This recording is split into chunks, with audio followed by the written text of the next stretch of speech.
உண்மையிலேயே ரொம்ப ரொம்ப சந்தோஷமாக இருக்கும் உங்கள் எல்லாரும் இந்த இடத்துல சந்திக்கிறது. இன்றைக்கான மேடை வந்து உங்கள் எல்லாருக்கும் நன்றி சொல்லிக்கிறதுக்காக. ஸோ நான் இங்கேருந்தே ஆரம்பிக்கிறேன். ரொம்ப ரொம்ப தேங்க்ஸ் ப்ரெஸ் அண்ட் மீடியாவுக்கு. ஏன்னா இந்த மாதிரி ஒரு படம் எடுக்கிறது ரொம்ப ஈஸியான ஒரு விஷயம் கிடையாது. அண்ட் இந்த மாதிரி ஒரு படத்தை சப்போர்ட் பண்ணுறதுக்கு நிறைய கருத்து வரும், நிறைய வேறுபாடு இருக்கும். பட் இமென்ஸாக வந்து சப்போர்ட் பண்ணதுக்கு மிகப்பெரிய நன்றி நான் சொல்லிக்கிறேன். ஸோ அதை தாண்டி வந்து எனக்கு இந்த படம் வந்து பராசக்தி சுதா மேம் வந்து ஸ்கிரிப்ட் கொடுக்கும்போது நான் படிக்கும்போது எனக்கு உண்மையிலேயே ரொம்ப ரொம்ப பெருமையாக இருந்தது, ரொம்ப ரொம்ப சந்தோஷமாக இருந்தது. பட் அதை தாண்டி வந்து இது யார் எடுப்பாங்க, இதை எடுக்கிறதுக்கு உண்மையிலேயே வந்துட்டு ஒரு கரெக்டான ஒரு தில்லான ஒரு ப்ரொடியூசர் தேவை, ஒரு கரெக்டான ஒரு தைரியமுள்ள ப்ரொடியூசர் தேவை அப்படின்னு சொல்லி நான் யோசிச்சுட்டே இருந்தேன். அப்போது ஆகாஷ் பண்ணுறாரு அப்படின்னு நினைக்கும் போது I think he was the right person இந்த படம் பண்ணுறதுக்கு அப்படின்னு சொல்லி நான் நம்புகிறேன். அண்ட் வாழ்த்துக்கள் அவருக்கு. அண்ட் பொதுவாக நம்ம வந்துட்டு நிறைய படங்கள் பண்ணுவோம். பட் ஒரு சில படம் தான் வந்துட்டு ஒரு மாதிரி ஒரு ஆர்டிஸ்டாக வந்துட்டு ஃப்ரீயாக பண்ணக்கூடிய ஒரு வாய்ப்பு கிடைக்கும். அது வந்துட்டு இந்த படத்தில் அமைஞ்சுது அப்படின்னு சொல்லி நான் நினைக்கிறேன். ஸோ நான் இந்த படத்தில் இருக்கிறதுக்கு 2 முக்கியமான காரணம் இருக்குது. முதல் காரணம் வந்துட்டு நீங்கள் இந்த போஸ்டர்லேயே பார்த்தீங்கன்னா நிறைய ஸ்டாம்பிங்ஸ் இருக்குது. ஸோ ஜிவியோட 100வது படம், நான் சொன்ன மாதிரி எப்பவுமே சொல்லிட்டு இருப்பேன், ஜிவியோட 100வது படம் மிகப்பெரிய ஒரு மைல் ஸ்டோன்.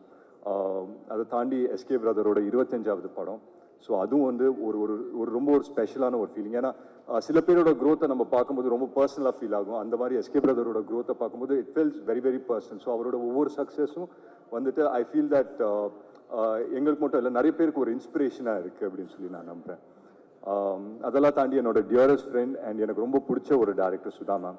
ஸோ அவங்க வந்து இது சொல்லும் போது நான் கேட்டேன், இந்த கேரக்டர் எப்படி பண்ணலாம், இந்த மாதிரி ப்ளே பண்ணிட்டா அந்த மாதிரி ப்ளே பண்ணிட்டா அப்படின்னு சொல்லி கேட்கும்போது, நீ எதையும் பண்ணாத, உனக்கு எப்படி தோணுதோ உன்னோட நேச்சுரல் செல்ஃப் முன்னால் எப்படி பண்ண முடியுதோ பண்ணு அப்படின்னு சொல்லி சொன்னாங்க.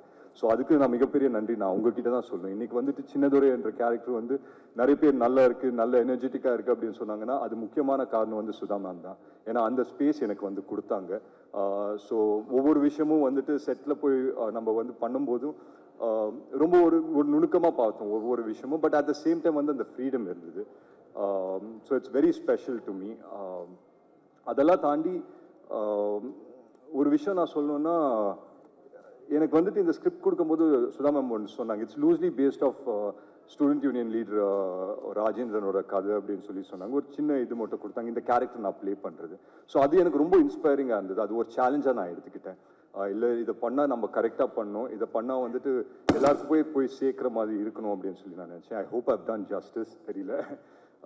But beyond everything I think it's a very very special film. Ravi K Chandran சாரோட மிகப்பெரிய ஃபேன் தான். அவர் வைக்கிற ஒவ்வொரு ஃப்ரேமும் நாங்கள் உட்காந்து பார்த்துட்டு இருப்போம், என்னடா பெயிண்டிங் மாதிரி இருக்குது அப்படின்னு சொல்லி பார்த்துட்டு இருப்போம். ஸோ அவரோட உட்காந்து ஒர்க் பண்ணும்போது அவர் பக்கத்துலேயே நின்று ஒர்க் பண்ணது ரொம்ப ரொம்ப சந்தோஷம். அண்ட் லீலாவோட வந்து debut Tamil film. So Ravi sir வந்து அவர் வந்து ஃபர்ஸ்ட் டைம் வந்து வில்லனாக பண்ணணும், இல்லை நெகட்டிவ் ஷேடில் நான் பண்ணணும் அப்படின்னு நினச்சி பண்ணக்கூடிய படம். ஸோ எல்லாருக்குமே ஃபர்ஸ்ட் இருக்குது, நிறைய மைல் ஸ்டோன்ஸ் இருக்குது. ஸோ இதுக்காக வந்துட்டு it feels very very special. And beyond everything I think இந்த ஒரு படம் நாங்கள் எல்லாருமே this I can speak on behalf of everyone that எங்கேயோ வந்துட்டு நாங்கள் எல்லாருமே ஆஸ் ஆர்டிஸ்ட் நிறைய படம் பண்ணும்போது கொஞ்சம் டிட்டாச்சாக இருப்போம். பட் இந்த படம் என்னன்னு தெரியல, எல்லாருமே ரொம்ப அட்டாச் ஆகிட்டோம் அப்படின்னு நினைக்கிறேன். ஸோ எல்லாருமே வந்து இங்கே வந்து நாங்கள் வந்து டே 1 நாங்கள் செட்ஸில் இருக்கும்போது எல்லாருமே ஆர்டிஸ்டாக தான் வந்தோம். பட் போக போக ஸ்டூடெண்ட்ஸாக மாறிட்டோம். எனக்கு ஞாபகம் இருக்குது, நான் வந்து காலைல வந்து எல்லாருமே ஒரே இடத்துல இருந்தோம், காரைக்குடியில் ஒரே பங்களா மாதிரி ஒரு இடத்துல வந்துட்டு எல்லாருமே இருந்தோம். அங்கே வந்து 3:30க்கு நாங்கள் எல்லாருமே கிளம்புனோன்னா யார் ஃபஸ்ட்டு கிளம்புறாங்கன்ற ஒரு பரபரப்பு இருக்கும்.